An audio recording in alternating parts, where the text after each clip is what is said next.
CM Pawan Kalyan గారు మాకు ఈ అవకాశాన్ని ఇచ్చిన గౌరవనీయుల సభాపతి గారికి కృతజ్ఞతలు తెలియజేసుకుంటాం. గౌరవ ముఖ్యమంత్రి గారికి కూడా నమస్కారాలు తెలియజేసుకుంటాం. జిఎస్టీ సంస్కరణ మీదుగా ఆంధ్రప్రదేశ్ శాసనసభ జరుగుతున్న ఈ చర్చలో భాగంగా ఈ దేశంలోని ప్రతి పౌరునికి ప్రత్యక్షంగాను పరోక్షంగాను లబ్ధి కలిగించే ఒక చారిత్రాత్మకమైన దిశానిర్దేశకమైన అంశంపై నేను ప్రకటన చేస్తాను. విషయం గౌరవ ముఖ్యమంత్రి శ్రీ నారా చంద్రబాబు నాయుడు గారి సూచనల మేరకు ఈ సమిష్టి నిర్ణయానికి మన రాష్ట్రం ఒక నిర్మాణాత్మక సహకారం అందించింది.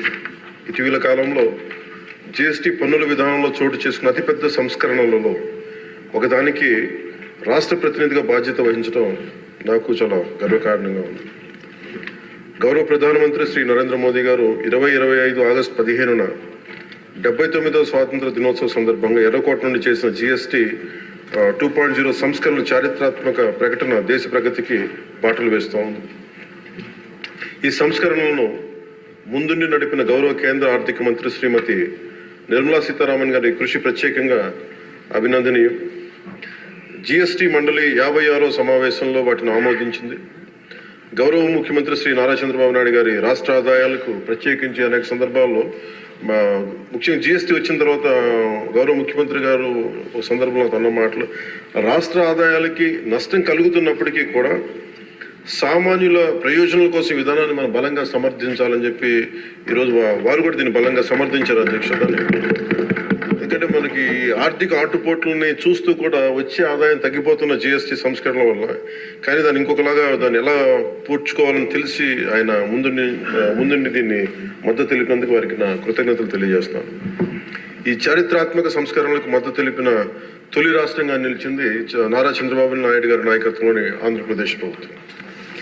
జిఎస్టీ పన్నుల విధానాన్ని సులభతరం చేయడం ద్వారా సాధారణ ప్రజలకు ప్రత్యక్ష లాభాన్ని చేకూర్చి వ్యాపారులపై పన్నుల భారాన్ని తగ్గించి పన్ను వ్యవస్థలో పారదర్శకతను పెంచుతోంది.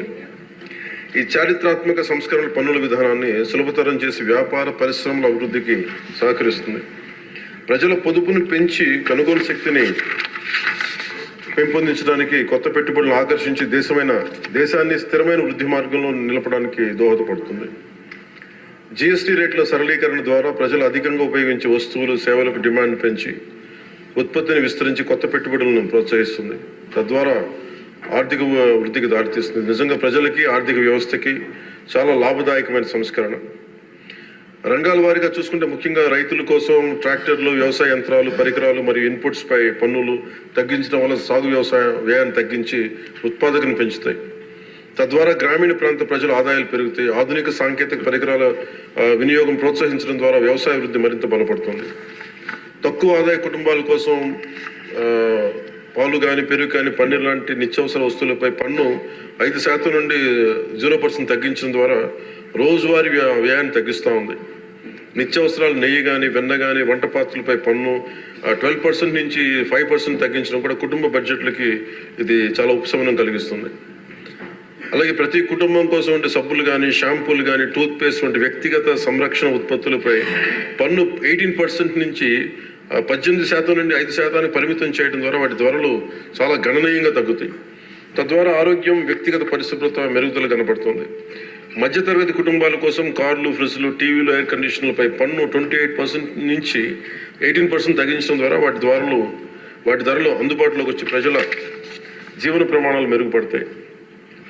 అలాగే గృహ నిర్మాణానికి సంబంధించి సిమెంట్ పన్నుపై కూడా 28% నుంచి 18% తగ్గించడం ద్వారా గృహ నిర్మాణ వ్యయం తగ్గి సొంత ఇంటికల సాకారం అవుతుంది.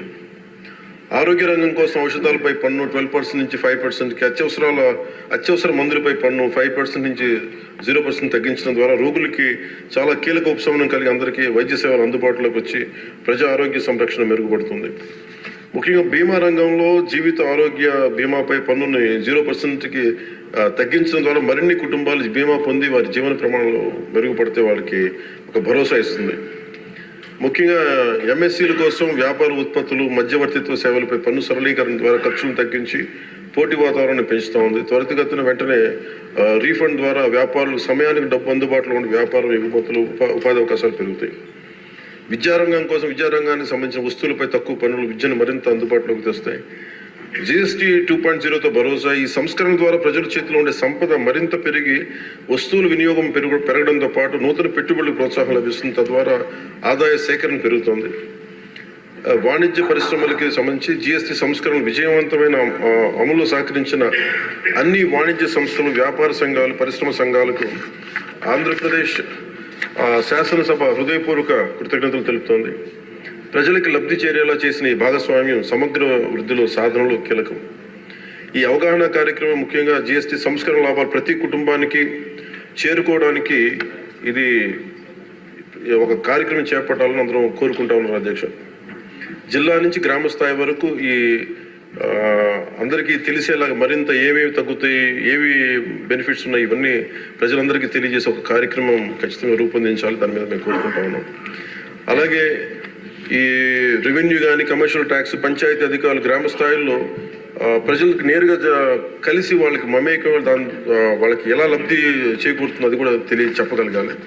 పరస్పర అవగాహనతో పాటు పలు మీడియా వేదికల ద్వారా విస్తృత ప్రచార కార్యక్రమాలు చేపట్టాల్సిన అవసరం ఉంది. ఈ కార్యక్రమం ప్రధాన లక్ష్యం ప్రతి కుటుంబం GST సంస్కరణ గురించి తెలుసుకుని వాటిని లాభాలు పొందాలని మనస్ఫూర్తిగా కోరుకుంటూ ఆంధ్రప్రదేశ్ ప్రభుత్వం ఈ చారిత్రాత్మక మార్గదర్శక సంస్కరణ ఆహ్వానిస్తూ ప్రజల ఆర్థికాభివృద్ధి కోసం వాటి విజయవంతమైన అమలుకు సంపూర్ణ మద్దతు ప్రకటిస్తుంది.